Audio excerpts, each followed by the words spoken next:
Hello, it's nice to meet you. I want to start off by asking if you can tell us a little bit about your background and what inspired you to get into special education. So I started teaching in 2007, just kind of on a whim. Went to South Korea to teach English as a foreign language, and I ended up teaching there for 3 years. I came home back to the Philadelphia area to become a teacher in the United States, and the original plan was to be an English as a second language teacher. But when I came home, there was a need for special education and math in the city of Philadelphia. So I actually entered a program that helped me teach while I was getting those two certificates. And so for the first 2 years, I was just a math teacher, high school math teacher. And then the third year in the city, I became a special education teacher. And I realized I liked it because when I was only teaching math or I was only an English as a second language teacher, you see the students in the classroom and the aspect of just this class and how their performance is in that class. And then as I moved into special education, I found it to be a little bit more rewarding because you get to work with the student as a whole. So a more holistic approach instead of just being their algebra 2 teacher, their pre-calculus teacher, you're now involved in a way that's helping develop that person in those classes and in other areas. So, and then I've been teaching special ed since then, special education math for the last 14 years. Thank you for sharing that with us. It's so nice. So what exactly is the purpose of an IEP and how does a child qualify for one? So an IEP is a legal document that outlines individualized education goals, services, and supports for a student that's identified with a disability. That disability is governed by the Individuals with Disabilities Education Act. And the eligibility requirements are having one of the disabilities that's outlined in IDEA, which is that act, and that disability must impact a student's ability to succeed in general education setting, requiring special education services and specialized instruction.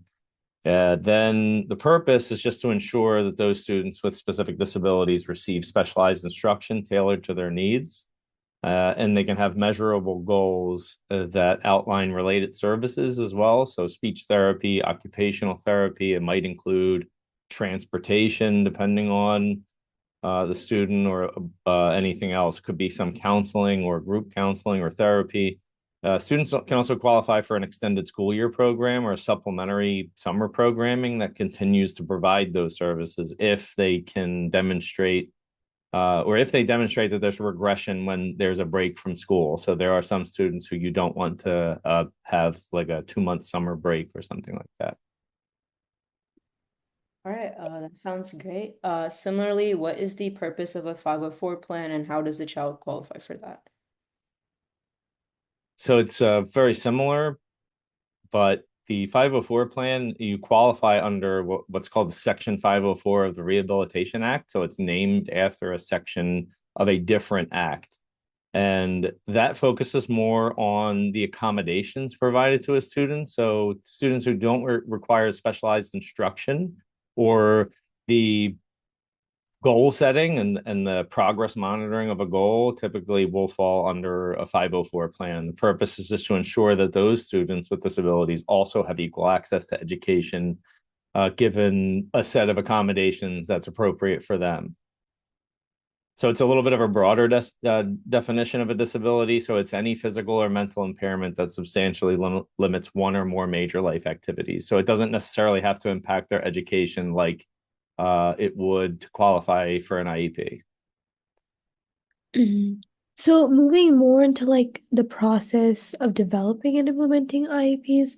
So for parents who are about to attend their first IEP meeting, and how can they best prepare for that? So if a parent's going to go to their first IEP meeting, there should be an evaluation done before that first IEP meeting.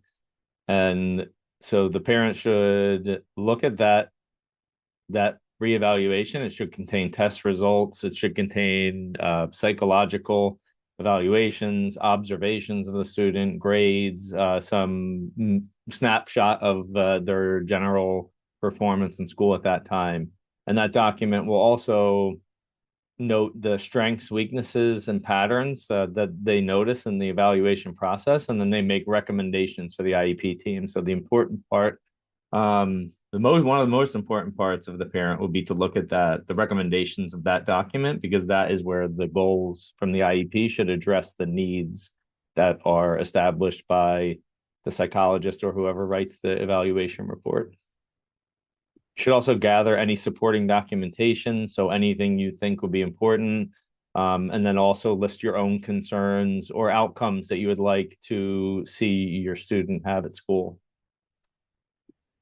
All right. So if it is the case where like sometimes parents don't agree with the school's evaluation or certain parts of the IEP, what should they do in that situation, and kind of what rights do they have in that? So parents have rights under what's called procedural safeguards. It is a document that is pretty substantial. It's big and hard. Average person can't understand, wouldn't be able to understand it, but it just outlines basically all of the rights of the parent and child as far as it goes with public education and special education in particular. If the parents don't agree with the school, there's probably different levels or severities to it. If you don't agree on a small part of the IEP, it's probably possible to just work that out with the IEP team, which would include various people involved with the student at school, the parents, usually a principal or some administrator of some kind, a special education teacher, a teacher. And usually it can work out. If it can't work out and it's more severe than that, or if they don't agree with the whole evaluation, it's usually a time when a parent would probably benefit from seeking like actual professional legal advice. Okay, so how often should an IEP be looked at or updated, and what should parents be paying attention to during those reviews? So IEPs should be updated annually. So if an IEP was today, you would have to have another IEP meeting at least by before this day next year. So you have to have one meeting every 365 days at least. You can reconvene the IEP team as many times as you want or need. And in that annual review, in the IEP meeting, you go over the new plan and later in the meeting, but the meeting should begin with the layout of how the performance was on the last IEP or individualized education plan. And so then you develop the plan based on that performance.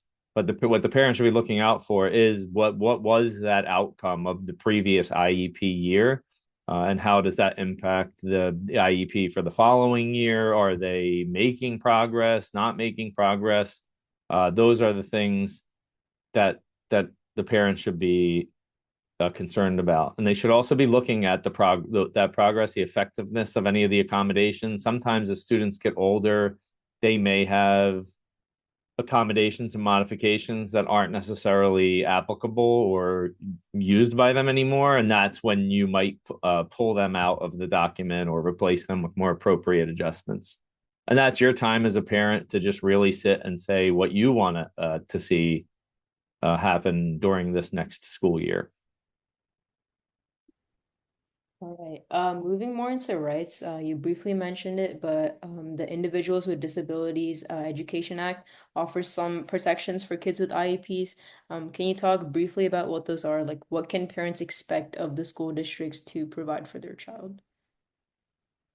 So there's four main parts to the IDEA as far as it applies to special education and IEPs.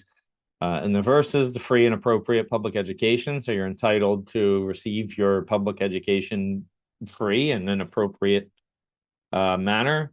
So that could be a school that's not your home school. It depends on the situation, the level of the disability, the severity of how much it impacts the education. the parental involvement. So parents have the right to participate in decisions about their child's education. And those are some of the other rights that were outlined in that other procedural safeguards document. They have to be informed of meetings, evaluations, proposed changes in certain timelines as they apply to the IEP or the student's educational records. They also have the right to due process and mediation. So as far as that last question, where what happens when you disagree, sometimes it leads to something like due process and mediation, which is why the parent should seek professional legal advice, because those are legal avenues to dispute decisions or disagreements about any evaluation, eligibility, service. That's the parent's route to fight the district if they believe that that's the last resort. Also, confidentiality. So student records and personal information are protected under federal laws. So like HIPAA in medical records, students have FERPA, and that is their records. And the student and the parent also own their records like you would own your medical records. Okay, so moving more into like challenges more inside the classroom. So sometimes teachers may find it hard to balance the needs of individual students versus balancing the demands of like the entire classroom as a whole. Do you have any tips on how they can manage this and still meet expectations and needs for individual children as well? Yeah, so this is a challenge for special education teachers and general education teachers because the main model in the United States um, is inclusion. So most of the time, students in special education, that free and appropriate public education, is usually um, in the majority of cases is going to be your home general school. You can receive those services there, and it's not that disruptive to your schooling environment. So you're usually going to be educated with your peers in an environment with general education. And so, like co-teaching and collaboration is usually the first level of services that are provided, and that's how the teachers can support each other in preparing for those classes and working together to make sure that those related services are getting applied and that progress monitor tools are being used. One of the other things that works is just having clear classroom routines and expectations a lot of the time. That's the first level of controlling like the environment, and that is for everybody. And you might just need clearer or separate maybe rules for some students, but you work that out with them. Small group or one-on-one support. So some students may have paraprofessionals or one-on-ones or aides, typically fades as students get older. But as that and differentiated instruction and just generally what teachers are taught to do when they teach a subject, those are still the best practices in special education. All right. Moving on more into your own personal business. We'd love to hear more about your IEP platform in terms of how it simplifies progress monitoring for teachers and how it can be beneficial for parents to track their children's progress. Yeah, one of our challenges in the school district that I work in as a special education math teacher is the continuity of the services across time. So it's a challenge for other schools and districts and teachers as well. So a lot of the times, especially if you're a high school teacher, you will have a student come into class. They've been in special education for years potentially, but the IEP document might come with them, but there might be a lack of data where it might be difficult to track down exactly what has happened across time with a particular student. So one of the things that we wanted to do in our school was there wasn't really a way.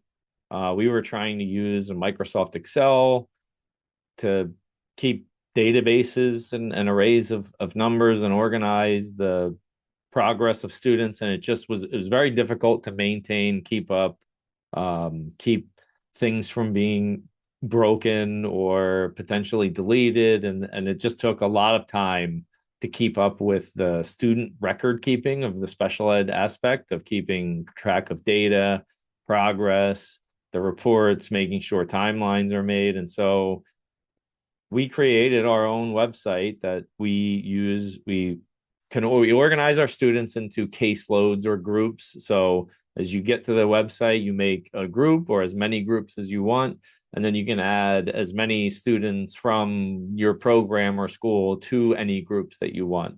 And so it organizes just the same way that your workday organizes as a special education teacher. So it might be your first, you might even organize it for me as Algebra 1, Algebra 2, geometry, personal finance, and then I can organize my students into those courses that I'm teaching.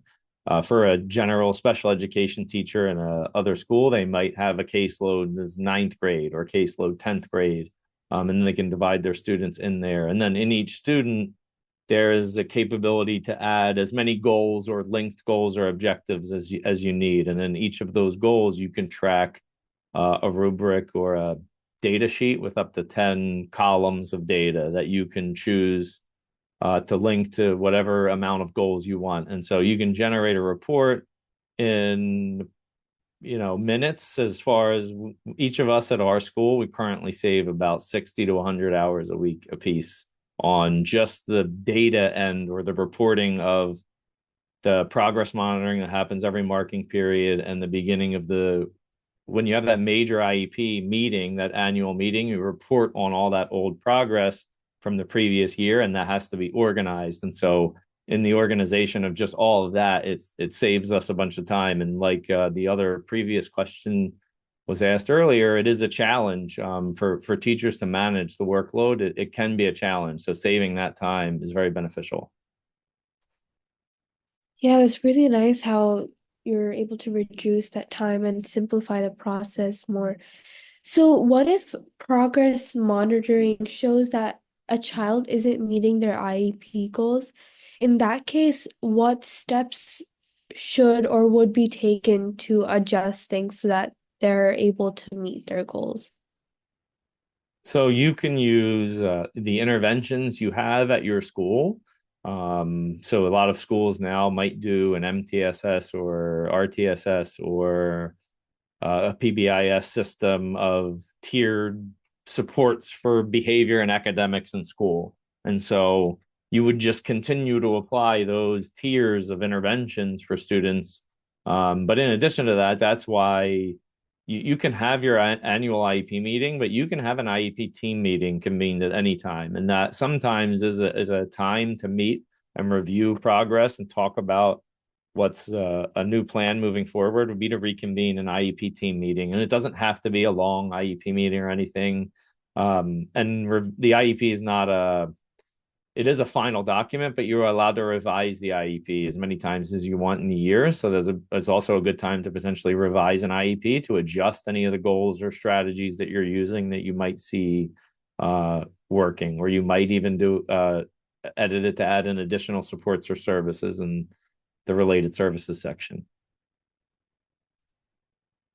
All right, sounds great. Just to kind of wrap up this interview, our final question is, do you have any additional pieces of advice to parents for, initially starting out with navigating through IEP plans? Any words of encouragement?